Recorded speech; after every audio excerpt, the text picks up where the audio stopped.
Le saviez-vous? Photoshop est un logiciel de retouche, de traitement et de dessin assisté par ordinateur, lancé en 1990 sur Mac.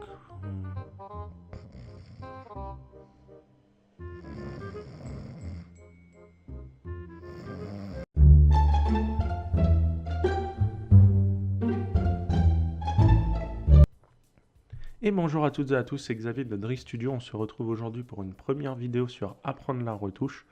Donc pour cette première vidéo, je vais essayer de faire un truc pas trop soporifique. Donc je vais pas vous expliquer l'histoire d'Adobe et de Photoshop et de Lightroom. Ça va être très très chiant. Moi, ce que j'ai pensé faire, c'est vous expliquer en survolant tous les outils que j'utilise pour faire mes montages photos. Et ensuite, dans chaque vidéo qui va arriver plus tard, je vous expliquerai plus en détail chaque outil. Je ne vais pas non plus vous expliquer les fonctionnalités de base d'un logiciel, donc comment ouvrir Photoshop, Lightroom, comment importer et exporter une photo. Cette vidéo est vraiment faite pour vous montrer tous les outils que j'utilise pour la retouche. Et donc je pense que c'est pas vraiment utile de rappeler l'importation et l'ouverture d'un logiciel par exemple. Si vraiment vous voulez voir ça, il y a des formations, des tutos qui existent sur internet et qui sont très bien faits, donc je vous invite à aller les voir. Pour que ce soit du concret pour vous et plus simple à comprendre, je vais utiliser une photo de cosplay. La tenue a été réalisée par Ironmark Cosplay. Sa page Facebook et son Instagram sont dans la description. Allez voir son travail. Il fait des armures d'Iron Man juste oufissimes. Et du coup, nous, on se retrouve sur Lightroom pour le premier tuto de cette série de vidéos. Donc on se retrouve sur Lightroom avec notre joli Iron Man. Donc on va commencer les explications par le principe un peu de Lightroom. Donc Lightroom, c'est un logiciel de retouche, comme vous vous en doutez. Mais la spécificité de ce logiciel, c'est qu'il fonctionne à base de curseur. Donc il y a deux parties dans Lightroom. Il y a la partie workflow, donc rangement de photos par dossier, tout ça. Et on peut mettre des tags, tout ça, mais ça on va pas l'expliquer, c'est pas le but de la vidéo. Et surtout que je l'utilise pas. Et il y a une deuxième partie qui est la partie donc retouche. Donc Lightroom, ça va être plutôt de la colorimétrie et de la retouche sur la totalité de la photo, contrairement à Photoshop où ça va être surtout des effets spéciaux. Donc comme je vous le disais, Lightroom marche à base de curseur. À droite ici, vous avez tout plein de fonctionnalités, de paramètres, et vous avez à chaque fois un curseur. Donc si on agit plus ou moins sur le curseur, on voit l'effet que ça donne. Le plus important après, c'est vraiment de la bidouille au niveau des curseurs, voir ce que vous voulez, ce que ça donne, tout ça. On va vaguement passer au-dessus, mais je vous invite vraiment à tester les curseurs et voir chaque paramètre et voir ce que ça fait pour le coup. Au-dessus des curseurs, ici, dans la barre, on a des outils. Donc on peut forcément redimensionner notre photo. On peut la faire tourner pour la redimensionner. Enfin voilà, ça c'est plutôt classique. On a ici un outil de correcteur local, de suppression de défauts comme ils appellent ça. Donc ça va nous permettre de corriger les petits défauts sur notre photo. Si par exemple, après, hop, là ici on avait une petite tache, si on utilise le correcteur, il va automatiquement nous la corriger. Ici c'est le correcteur la correction des yeux rouges. Donc c'est si vous utilisez le flash sur un appareil photo, il corrige automatiquement les yeux rouges. Ici on a les filtres gradués, donc le filtre gradué qui est extrêmement utile si vous voulez faire un effet en gradué. Donc ici par exemple si je joue avec l'exposition, on voit que ça agit juste à droite de ma photo, enfin à droite du trait là où j'ai tiré le filtre dégradé. Et ça fait un effet donc de dégradé, donc c'est utile si on veut faire un effet de clair-obscur par exemple ou autre. Ensuite on a dans la même gamme du filtre gradué, le filtre radial. Donc c'est un peu pareil que le filtre gradué, mais par contre là on va jouer avec un cercle. Donc tout ce qui est dans le cercle ou à l'extérieur, ça dépend si vous faites inverser ou pas, va être affecté par les paramètres que vous mettrez via les curseurs. Et ensuite on a le pinceau, donc le pinceau qui est très utile pour faire des retouches locales. Par exemple, je voudrais, bon je vais vous dire une bêtise hein, parce que ça va être horrible. Par exemple, je voudrais éclaircir juste la tête, donc c'est possible avec le filtre, avec le pinceau, pardon. Voilà. Donc ensuite, on a nos fameux curseurs. Donc on a la température. Donc la température, ça va jouer sur le chaud ou le froid. Donc le bleu, c'est le froid. Le jaune, c'est le chaud. En photo, ça marche comme ça. La teinte, c'est le vert et le rose. Donc on peut bien sûr jouer avec les deux curseurs en même temps. On va retirer le pinceau parce que c'est extrêmement bizarre. Alors, ensuite, on va réinitialiser tout ça. L'exposition. Donc l'exposition, ça va être si notre photo est éclaircie ou pas. Donc on peut la rendre plus claire ou la rendre plus foncée. Donc ensuite, on peut jouer sur les contrastes pour intensifier les noirs et intensifier les blancs. Donc ça va jouer sur toute la photo. Donc ici on voit que les ombres sont plus marquées et les hautes lumières plus marquées aussi. Et si on descend, on voit que c'est plus terne. Ensuite on a les hautes lumières. Donc les hautes lumières, ça va être un peu plus local. Donc ça va booster les hautes lumières. Donc ici on voit qu'avec le flash, on a une tache blanche et on peut la booster ou l'assombrir. Ensuite les ombres, pas de secret, c'est pour déboucher ou boucher les ombres. Les blancs, ça va jouer sur les blancs de notre photo, pas de secret non plus, les noirs pareil. La clarté, ça va donner un peu plus de détails à notre photo.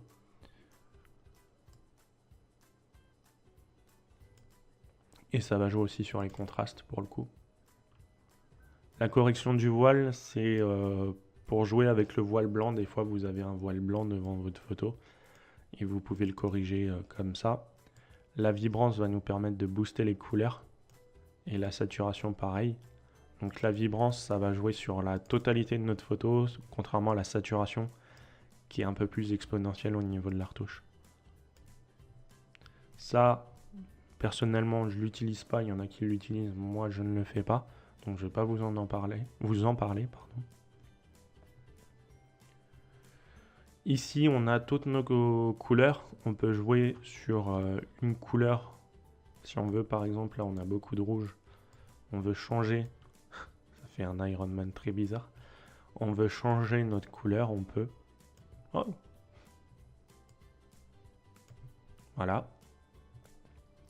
On peut jouer aussi sur la saturation, la luminance, mais je rentre pas dans les détails. Le virage partiel, je le fais sur Photoshop, mais vous pouvez le faire aussi ici. Donc c'est de choisir deux couleurs qui vont jouer sur les hautes lumières et les ombres. Donc il va y avoir du bleu dans votre lumière et du jaune dans les ombres. La netteté, donc ça va donner plus de détails et plus de piqué à votre photo, mais ça va dégrader si on zoome. Donc là on voit, si je suis dans netteté à fond, qu'il commence à y avoir un peu de bruit et de pixels. Donc c'est tout à fait normal. Mais ça rend notre photo plus nette. La réduction de bruit, donc c'est pour jouer sur le bruit, pour réduire le bruit si vous avez du bruit sur votre photo. Je ne rentre pas dans les détails. Vous pouvez tout à fait modifier le profil de correction si vous avez des déformations sur votre objectif. Enfin voilà, il y a vraiment beaucoup de fonctionnalités. Je ne vais pas rentrer dans les détails vraiment de Lightroom, c'était pour vous montrer un peu le principe. Je vous invite vraiment à bidouiller les curseurs. C'est vraiment pas compliqué de tirer un curseur et de voir ce que ça fait, donc n'hésitez pas à le faire. Après, vous pouvez tout réinitialiser si vous vous êtes trompé ou s'il y a quelque chose qui ne va pas et recommencer. Donc voilà pour Lightroom, c'est vraiment pas sorcier et je vous dis, n'hésitez pas à jouer avec. Le principe de Lightroom et de Photoshop, c'est qu'ils sont liés entre eux. Donc on peut faire un CTRL-E et ça va directement nous amener sur Photoshop. Et ça va être la deuxième partie de notre vidéo. Je vais vous montrer un peu les outils que j'utilise sur Photoshop. Voilà, donc on se retrouve toujours avec notre Iron Man sur Photoshop. Donc les outils que j'utilise sur Photoshop, ils sont plutôt nombreux, mais ça utilise vraiment 10% de Photoshop. Pareil, je ne vais pas rentrer dans les détails, je vais juste vous les présenter brièvement et on verra dans les prochaines vidéos en détail tous les outils. Alors, déjà comment fonctionne Photoshop? C'est plutôt simple, c'est à base de calque. Ici, vous voyez à droite, on a une petite fenêtre où il y a écrit arrière-plan ici. C'est là où on a tous nos calques qui vont être répertoriés. Donc si je crée un calque, je vais dans calque, nouveau et calque, et je fais OK. Ici on voit qu'il y a un nouveau calque qui s'appelle calque 1. Le principe des calques, c'est de superposer en fait des couches. Donc si par exemple je prends ma photo de base qui est sur le calque 0, donc là c'est vraiment notre photo. Si on la retire, il n'y a rien derrière. Hop là. Et je vais par exemple peinturer la tronche d'Iron Man et que je me dis bah c'est pas beau parce que effectivement c'est pas beau. Je prends la gomme et je viens effacer ce que j'ai fait. Vous voyez qu'en fait ça efface aussi la photo parce que c'est sur le même calque. C'est ça en fait le principe des calques. Là par exemple, si je prends mon calque 1 qui est au-dessus du calque 0 et que je viens peinturer la tronche d'Iron Man, là ce coup-ci, si je me suis trompé et que je gomme, ça gomme que ce qu'il y a sur le calque 1. Voilà pour les calques. Je rentrerai dans les détails vraiment dans une autre vidéo parce que c'est un peu plus complexe que ça. Mais vous pouvez jouer avec les calques, c'est le principe de Photoshop. Ensuite, ce que j'utilise beaucoup, ça va être les brushes. Donc les brushes, ce sont des pinceaux qui vont être prédéfinis. Donc il y a des gens, vous pouvez aussi le faire, mais bon, c'est assez compliqué à faire. Il y a des gens qui créent des pinceaux prédéfinis pour faire des formes, genre fumée, genre lumière, enfin tout ça. Vous pouvez les trouver sur internet, les télécharger, les installer sur Photoshop. Là par exemple, je vais prendre un brush de fumée. Je vais prendre mon pinceau qui est déjà blanc, donc c'est bon. Et je vais venir le placer sur ma photo. Alors là ça se voit pas parce que j'étais en opacité 29. Je vais mettre une opacité de 100%. Et vous voyez ici qu'on obtient de la fumée. C'est comme ça que je travaille avec des brushes. Pas que, mais beaucoup avec des brushes. Ensuite, vous avez l'outil gomme. Donc l'outil gomme, ça gomme, comme son nom l'indique, hein. Pas de secret. Vous avez le pot de peinture qui va vous permettre de mettre de la peinture sur le calque en entier. Vous avez l'outil plume qui est très pratique pour détourer. Donc ça vous met des points. Et si vous reliez les points, vous pouvez créer une sélection, définir une sélection et ça vous met une sélection. Et ensuite, à partir de cette sélection, vous pouvez venir mettre de la peinture et ça ne déborde pas. C'est le principe d'une sélection. Voilà pour les outils. Ensuite, vous avez l'outil texte, vous avez l'outil forme, vous pouvez faire des rectangles, des ronds, etc. Vous avez l'outil tampon qui est très pratique pour corriger les défauts. Si on prend notre calque, qu'on vient avec Alt enfoncé, sélectionner une partie de notre photo, elle va se reproduire ensuite. Donc c'est plutôt pratique pour corriger les défauts. Si on prend par exemple cette partie-là et qu'on vient la mettre là, ça cache le défaut. Vous avez d'autres outils, moi j'utilise le tampon, mais vous avez d'autres outils un peu plus automatiques ou pas. L'outil correcteur localisé par exemple, ça va le faire automatiquement comme sur Lightroom. L'outil correcteur, etc. Vous pouvez les tester, il n'y a pas de souci. Moi personnellement, j'utilise le tampon. Vous avez la pipette pour sélectionner une couleur, rien de compliqué. Et vous avez la baguette magique si vous avez des formes plutôt simples, parce que Photoshop n'arrive pas vraiment à avoir une sélection propre, mais des fois ça fonctionne plutôt bien. Donc n'hésitez pas à l'utiliser. Voilà, donc j'ai fait le tour à gauche des outils. Ce que je voulais vous expliquer aussi, c'est sur les calques. Je vais prendre une couleur blanche au niveau de mon pinceau. Sur les calques, on peut mettre ce qu'on appelle un mode de fusion. Donc là, je vais pareil, pas rentrer dans les détails parce que c'est vraiment très complexe à expliquer. En tout cas, je pourrais pas le faire en 2 minutes. Mais le truc, c'est que si on a un calque au-dessus d'un autre, on peut changer la réaction qu'aura ce calque par rapport à celui du dessous. Donc si par exemple, je vais mettre une lumière tamisée, en lumière tamisée, vous voyez qu'ici on n'a plus le rond et on n'a que le halo ici. Donc ça, c'est ce qu'on appelle les modes de fusion. Pareil, je vous dis, je rentre pas dans les détails parce que c'est vraiment complexe. Donc ça fera l'objet d'une vidéo entière, je pense. Ensuite, sur les calques, on peut mettre des options de fusion. Donc c'est comme ça que je fais mes halos de couleurs. Vous avez ici lueur externe et lueur interne. Donc si on met du bleu, un truc comme ça, vous voyez qu'ici, on a notre rond qui a pris une lueur bleutée. C'est comme ça que je fais les lueurs. Donc dans les options de fusion, on a beaucoup d'options. Pareil, ce sera l'objet d'une vidéo. Et ensuite, pour finir, on a les filtres. Donc les filtres, j'utilise beaucoup les flous. Donc flou gaussien, flou directionnel, tout ça. Vous avez beaucoup de filtres pour tout ce qui est esthétique, tout ça. Les filtres, il y en a beaucoup, je les utilise pas vraiment, je vous dis, j'utilise vraiment que le flou et le nuage et le halo aussi des fois. Voilà. Donc ensuite, en haut, on a pas mal de paramètres. On a ici les calques pour créer un nouveau calque. Je vais pareil, pas rentrer dans les détails parce qu'il y a trop de fonctionnalités, ça va vous embrouiller. Mais sachez qu'il y a des paramètres ici.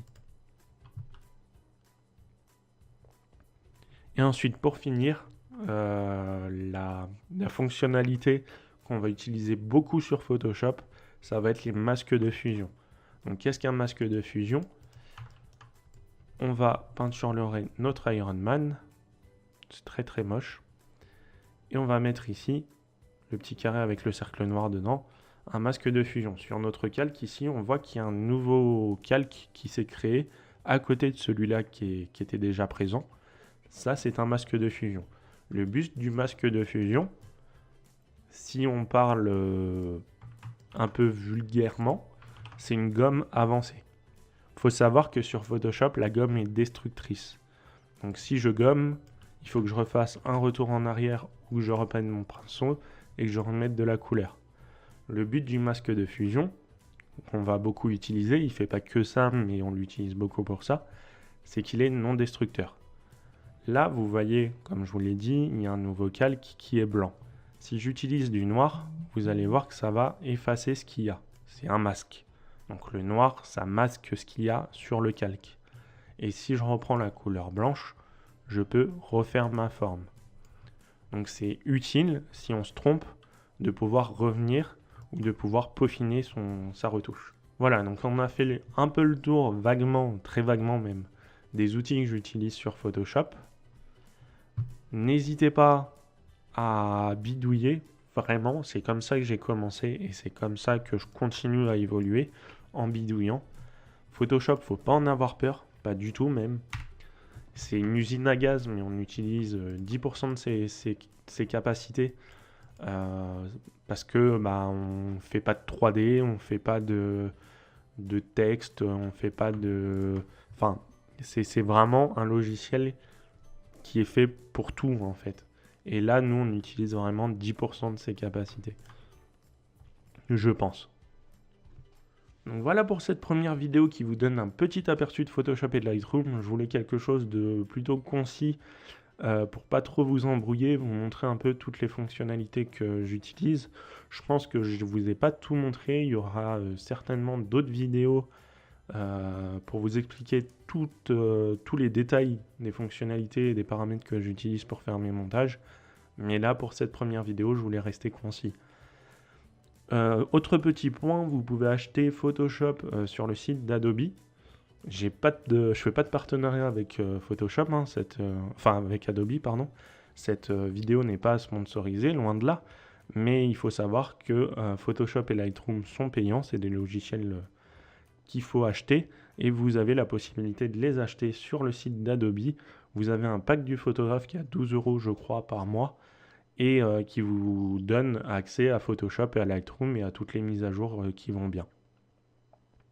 Si cette vidéo vous a plu, n'hésitez pas à mettre un petit pouce vers le haut, à vous abonner pour avoir les notifications des prochaines vidéos. Et moi je vous dis à la prochaine sur Driss Studio. Tchuss!